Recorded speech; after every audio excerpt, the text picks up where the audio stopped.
All right, so I wasn't expecting to make this video or make a video, period.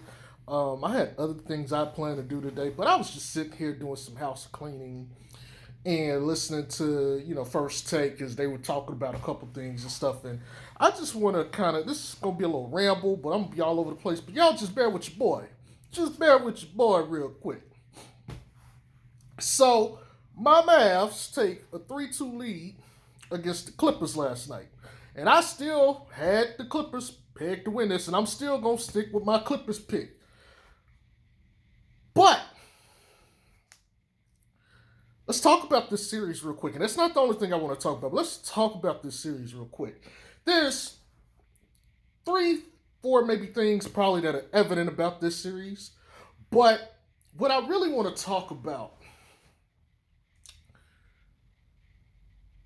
is the play of the teams real quick. So Luka has this absurdly high usage rate. It's like upper 30s, like 36, 37, 38. Ridiculous. That means more than a third of the time he has the ball on the Mavs. Outrageous. And he's dropping these ludicrous ass playoff stats. Like shit we have never seen like on a regular basis. He's doing this with no issue. Now, I talked about or briefly mentioned Luka in a video I did a couple weeks ago. And it's being expressed thoroughly. Luka, and let me say it this way, like I said in that video. Luka cannot be controlled or manipulated on the court. What do I mean by this? We want to talk about high IQ basketball players. Luka, and what I said specifically in that video is Luka's game cannot be like his game fits the playoffs. There's certain guys who, when the playoffs slow down, if you got a slower game, that's usually good for you. But Luka is one of these guys whose game is tailor-made for how the playoffs are. What he does on the court is ridiculous shit. And there's only a couple other guys in the league that could truly match what he does. And there's only a few guys in league history that could do the shit that he's doing. But people want to talk about the defense of Kawhi and PG. Their defense isn't the bad part. It's not the bad part because their defense is actually not bad. When you think about it, Luka is having these lulls in the fourth quarter where he can't get more than like 2 or 3 points, and he's shooting like 0 for 9 or 1 for 8 or some shit like that. They're playing solid defense on him, especially in the late game because they're wearing him down.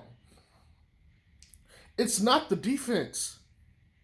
The problem is Luka just has an answer. And his game is so crisp and technical. Everything he does has purpose. So what that the other guys aren't scoring at a rate that they need to. He is still forcing the Clippers into bad spots the entire game. His IQ maybe, and there's no stat for this, but he may have one of the most absurdly, if not the highest IQ ever to exist in league history. His ability to get to spots on the court and predict what's going to happen and make a play is so beyond his years, and quite frankly, it's not too many guys I've seen that can do this, okay? It doesn't matter how you D him up because what is his game? Get to my spot, pick and roll you to death, shoot. Oh, I'm a 6'8" guy, and I understand I'm not an athletic dude. I use my mind, and I use positioning the entire fucking game. And because of it, and because I know how to manipulate the little intricacies of the game on the highest level, you can't change what the fuck I do. And that's what makes him so stupid. And I don't mean this like in a bad way. I mean stupid, I'm giving him a compliment. It makes him so retarded to defend. Because if you get him in a pick and roll situation,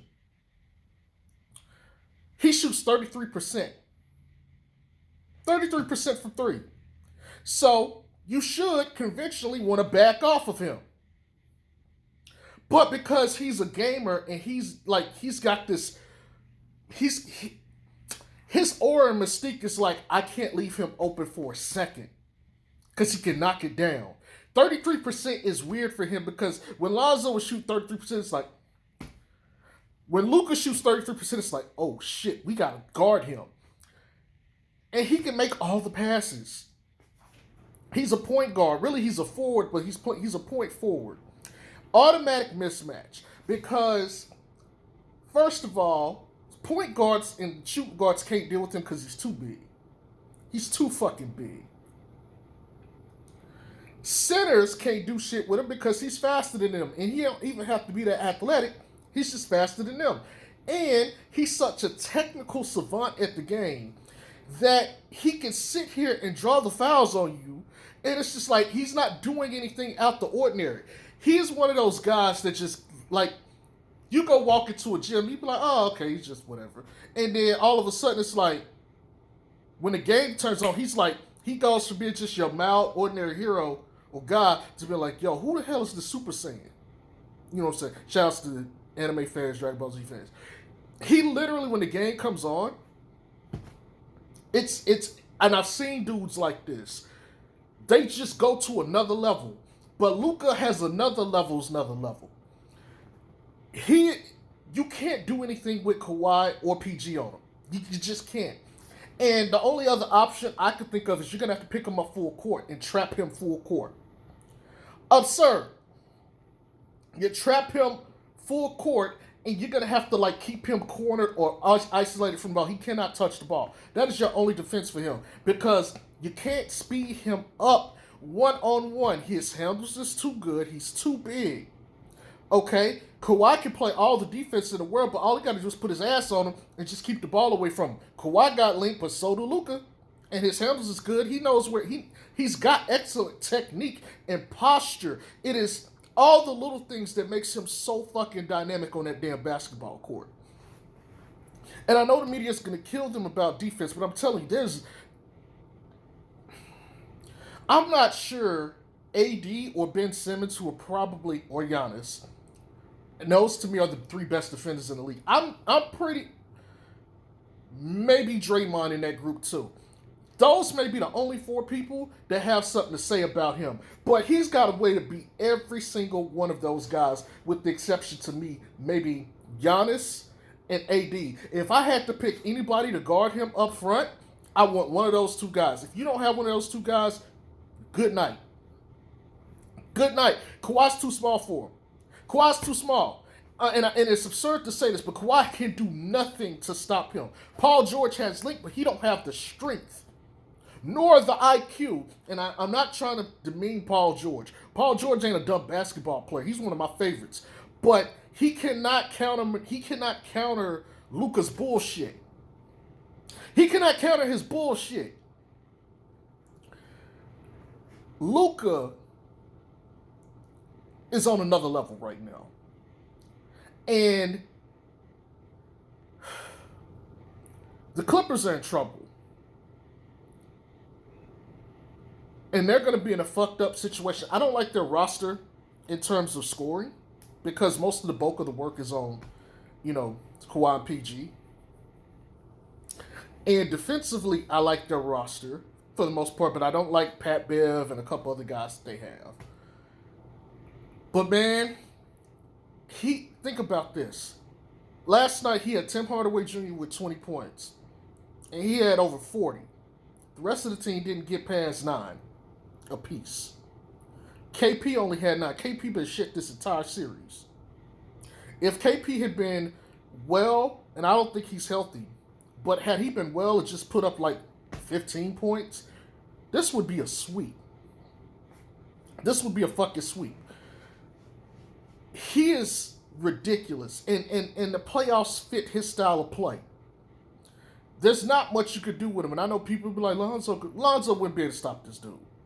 Lonzo got the IQ, but he don't have the physical stature. Luka's too fucking big. Okay, he is a fucking nightmare of a matchup.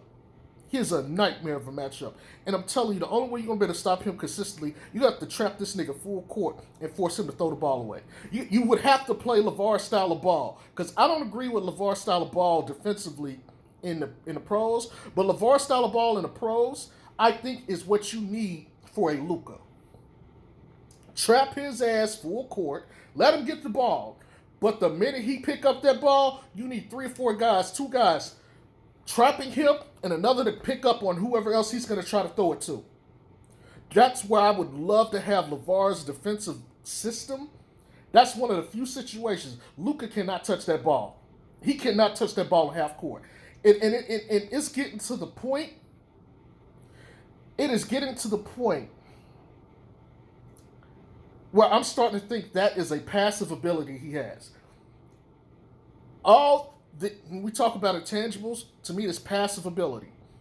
I'm starting to think that the minute he touches the ball, you are in a bad situation, especially in half court. He's one of these guys that you just might have to just commit defenses to just to prevent him from ever touching the ball. If he touches the ball, you just gotta have to guard him one-on-one and prevent everybody else from doing stuff. And I think that may be the only thing that you could do in this series. Put somebody on him and be like, look, just irritate the fuck out of him.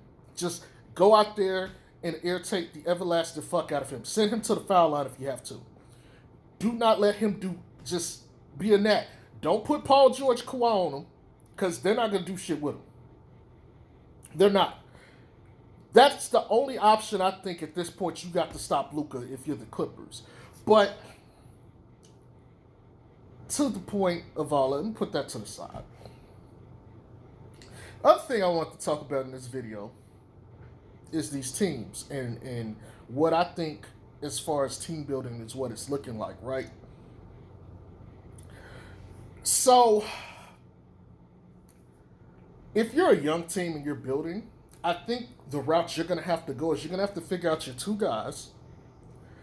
And I think we got a couple examples of this. Phoenix, Utah. I don't want to necessarily say Denver, but I kind of want to throw Denver in here low key. Let me go to the Milwaukee in the East. Who else was in the playoffs in the East? Everybody else sucked. Those 3 teams particularly, maybe not Denver, but here's the thing when it comes to team building, right? Team building seems to be going in this direction. Young team building. You find your 2 guys. Okay, you pick your 2 guys. You figure who those guys are and your star players. You build them up. And you get a supporting cast around them. To take you over the hump, you trade for a veteran. And I mean a 30-plus-year-old veteran who fits or fills the holes for your team. They don't ever have to be someone that's like, they don't have to be a MVP level candidate. They don't even have to be a superstar or player. You know, and for those who don't know, my tier system is the true superstars are the ones who lead teams to titles. There's only 4 of them in my eyes: Steph, Kawhi, KD, and LeBron. You got the MVP levels, which is like your Lukas, your Embiids, your James Hardens, your ADs. All these guys have the talent. They just lack the intangibles that the other 4 have. And then you got like your all-star level, and then you got like your really good players, so on and so forth. I think what you have to do if you're team building, you pick your 2 guys, and they have to be legit. They gotta be legit. And then you go get some very good to like fringe all-star level veteran, like late 20s, early 30s, and you plug them in where you need to fit. Let me explain this. What Utah did is they got their core. They decided, okay, we got Donovan, we got Rudy. All right, cool. And then we got everybody else that supports them. What else do we need? We need a veteran guard next to Donovan to take some of that pressure off of him and can make decisions and play defense. Bam, Mike Conley. Number 1 seed going on to the second round. Denver Nuggets. They didn't quite do it like this because they already had vet presence, but Jamal Murray, Jokic, and then they went and got Aaron Gordon. Now, Aaron Gordon is young, and so he's actually younger than Joker, if I'm not mistaken. About the same age as Jamal Murray, but it still works for them. You go get your veteran presence, fringe all-star-ish level player that feels the need for your team, and you plug and play him. But because AG is not of the age requirement, I don't necessarily consider him. But if you want to think about JaVale McGee or something, fair enough, that works too. They needed another center, a backup center. There you go. Because I believe they had Will Barton at first, and they had to let him go along with a couple others. So in that context, it works too. But same thing. They got a 3-2 lead over Portland. And I predict they were going to beat Portland. The only ones I've been wrong about so far is pretty much the Knicks and Hawks. I thought the Knicks were going to win in 7. That ain't happened. And I could be wrong about the Mavs-Clippers series because I have the Clippers winning in 6, but they're going to have to win the next 2 games, and I am not so sure that that's going to happen. Giannis and Milwaukee. Well, wait. Did I miss a team? I think I did. Jazz, Denver. Who am I missing? Phoenix. Booker and Ayton. And then they went and got veteran Chris Paul. Same thing. They needed another guard, someone who could control the floor of the game because they didn't want to, do it with Rubio. They got Chris Paul as a fit, and now look at them. Up 3-2 on the Lakers, and I predicted them to beat the Lakers anyway. I thought they were going to do it at 6. That could still happen tonight. I'm praying it does. This seems to be the new mode. Now, let me go to Milwaukee. Giannis and Chris Middleton. Granted, Chris Middleton is like 29 going on, 28 going on 29, something like that. He's approaching 30. Giannis is like 25, 26. They're going to get Drew Holiday. Drew Holiday is in his 30s, and he feels the need at the guard. He's an upgrade to what they had in Eric Bledsoe and George Hill. He could do both of what they could do on a higher level. This seems to be the new model for team building. Now, if you want to go and include the Atlanta Hawks because they went and got Lou Williams off the bench, that's fine. I don't necessarily want to include them because usually everybody else I'm talking about is pretty much a starter for the most part, except maybe the Denver Nuggets. But the point is, if you're team building with teams, young teams, you got to figure out who your 2 guys are, and then go get the vet that fills the holes. And the vet can't be too old. If you go get a guy that's like 34, 35, in most cases, it's not going to last long. CP3 is like an exception to this right now, but CP3 also ain't going out there putting up 28, 20-something points a game. He's just playing a slow, methodical, let me do what I do. Let me get in my positions. Let me make my shots. I know where my shots are. I know how to out IQ everybody else on the court because 9 times out of 10, I'm going to be the smartest guy on the court. And he is able to do this because that's what greats do. The greats always transcend time, which is talent, technique, and just experience. But all of these teams with young core, that's how you do it. If you're the Pelicans and you're deciding on B.I. and Zion, you got to go get a third veteran, someone in their like 30s, who fits the needs of the team. If you're going to play point Zion and you're going to go play B.I., the other guy has to be someone who can cover down for their weaknesses. I think they should get a Draymond Green. But Draymond don't shoot, so he compounds the issue of the shooting. So you got to go find someone who's better. I don't know too many other guys that would fit that mold.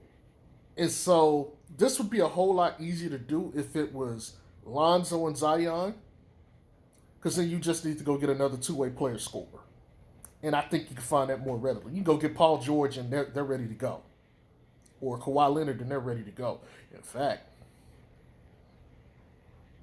if the Pelicans decided they want to keep Lonzo and they want to go for winning, I would try to customize a package and assign a trade and trade Brandon Ingram to the Clippers for Kawhi Leonard.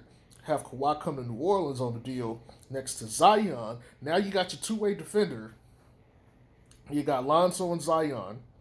And then you just build around it. If you're going to run Jackson Hayes for the future and he can knock down your threes, there you go. And then you just have to get whatever two guards you need.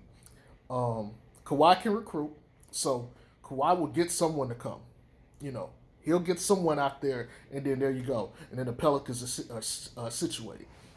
But all the other young teams, this is going to be the trend going forward. And I'm going to look toward this for the offseason and the foreseeable future. If you think about it, Chicago is doing the same thing. But they don't really have that other star. That's, I think, their issue. They pulled the trigger a hair too soon because Zach is just Zach. They need that other bona fide guy. The Knicks only really have, they got RJ kind of. So if you want to include RJ, that's cool. RJ, Julius, and then they need one other guy. And that, I guess, kind of depends on need. They could go guard. Really, they need to go point guard. They'd probably be really good to go get Kyle Lowry. Kyle Lowry is probably perfect for the Knicks. And now that I think about it, that is going to be something to keep your eyes on going forward when it comes to this team building. But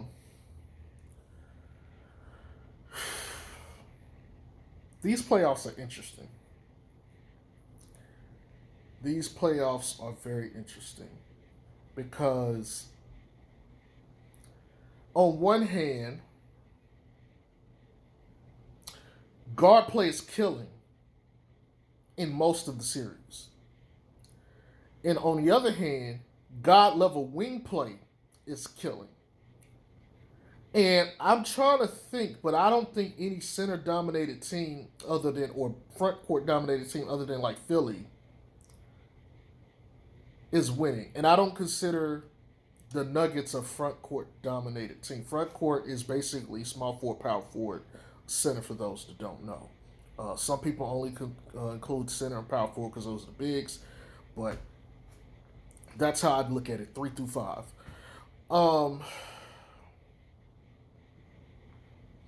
But yeah, that seems to be, even if you want to go look at Brooklyn, Brooklyn has 1 through 3. It's Kyrie, Harden, KD. And it just depends on how you want to look at that. But I'm not seeing, it's really skewed towards God level guard play. And even if you look at Luka, he's a wing, but he's playing point guard. So God level guard play. And he's beating up on wings. Wings don't work the way people think they do. Wings are great in certain series, but they match up with, like, point forwards are a horrible matchup for wings because it puts them out of position and it forces other guys to play in ways that they're not comfortable with. And I think you're seeing it in their matchup. Even LeBron AD, which is the godlike wings. Now, granted, they're hampered. They're hurt. But truth be told, I don't think it would have made much of a difference. I think Booker and Ayton was going to give it to him anyway. And I think CP3 is I think he just balances it all out for them.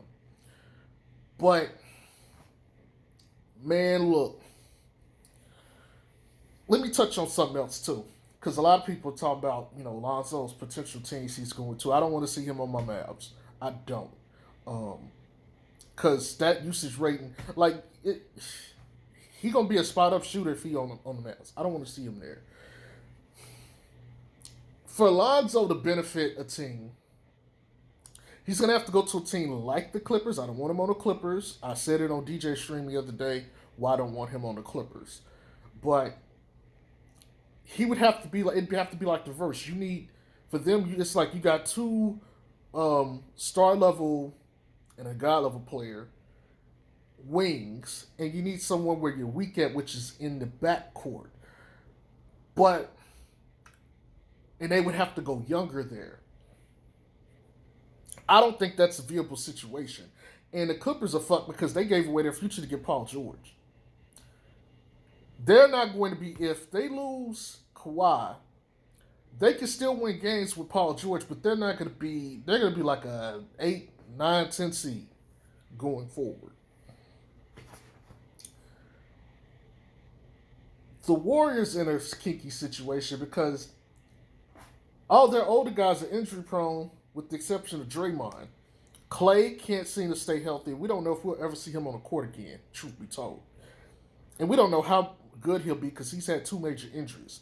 Steph is getting older. Steph is going to be like 35 soon. They got Wiseman and they got Wiggins.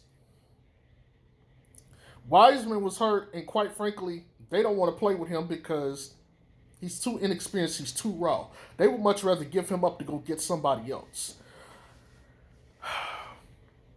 It's not going to work for them long term. I don't think they'll. I think after this year, their window is closed. So I'm going to keep my eyes out on them. They may do a giant sell-off and get rid of Steph. We'll see. Memphis is in a weird place too because they got Ja, but I'm not sure if they know if they got another guy. And so I'm going to look for them to try to make some moves to trade some guys to get some pieces there to help out Ja. But I think they realize if we got Ja in at least the core that we have right now, we got a chance to get into the playoffs. But remember, I told you guys a couple weeks ago, these young teams are going to be gatekept by, those 4. And honestly, Luka, I'll put it like this. Luka got a chance to get into this motherfucker and win the entire thing this year. And I'm not saying he would beat Brooklyn, but because there's no answer for them and they don't play defense, when you play defense and you can't stop him, is one thing. When the other team don't play defense at all, they ain't got no hope of stopping them. The only thing that saves Brooklyn is they got 3 guys that can sit out there and just say, okay, you made a bucket, here's one back. And they'll put the pressure on him to keep making shots, or on his team to keep making shots. So I don't necessarily think he'll win it, but knock on wood, let's hope nobody on Brooklyn gets hurt before the end. Because they got some injury-prone guys there. If they lose even one of them, there's a crack for Dallas to go straight marching in and get a title. And if that happens, Luka is one of those 5 godlike players now, because it'll be 5. He'll be one of those dudes that you just gotta. If Luka breaks through and win the title, it's over. The league is his for the next 13, 14 years. Okay? Which will make me happy as a Mavs fan. I can talk shit to y'all about the Mavs, but it's this playoffs is going to have long-term implications depending on the shit that happens. The Lakers lose in the first round, it's going to hurt LeBron's legacy in terms of the fans. Because one of the things that LeBron people like to be like, oh, he never lost to the first round. Well, if he loses in the first round, bye-bye. He's not the GOAT anyway in my eyes. But any argument for him to try to be the GOAT, go. For sure. And LeBron is on the decline. AD is not that dude. That's why he's a level below. He's a talented guy, but his stats don't translate to winning. My only concern with CP3 is he is on the decline, and you don't know what his transition could be from year to year. He could be good this year and fall off a cliff next year, and then now the Phoenix Suns, they're still a good team, but now he's hindrance, and he's allegedly supposed to decline his option and seek a longer term deal. If you end up having to pay this guy, because his contract is something like 44 million next year, something ridiculous. If you got to pay him like 20, 25 million over the next 3 years or something, you're handcuffed. And you might have success this year, but Booker might be like, "All right, fuck this, I want to go to New York." What are the Knicks gonna do? Do they be like, "Okay, we need to go get Lonzo Ball because we couldn't create offense," or do they go say, "Hey, we'd rather go get a veteran savvy guy like um, Spencer Dinwiddie, who's 28, 29 years old, I think, plays point guard. He's like 6'5", 6'6". He's big too. Um, Kyle Lowry, something like that. I don't know. Orlando, Detroit, some of these other teams in the draft, Houston, who are they going to get? Like, so much shit is going to happen between now and the next season, and it is going to change the scope of the league. But these playoffs in particular, even if you're not watching the games, you need to watch the results because they're going to tell you a lot. If the Clippers lose again to the Dallas Mavericks, Kawhi is probably leaving. Kawhi is going to steal the offseason. And we saw what he did leaving Toronto. How he played teams and big teams against each other. He don't want to play by himself. Watch this series closely. I'm telling you, it is going to have tremendous implications. Anyway, that's all I got. Y'all have a good one. Peace.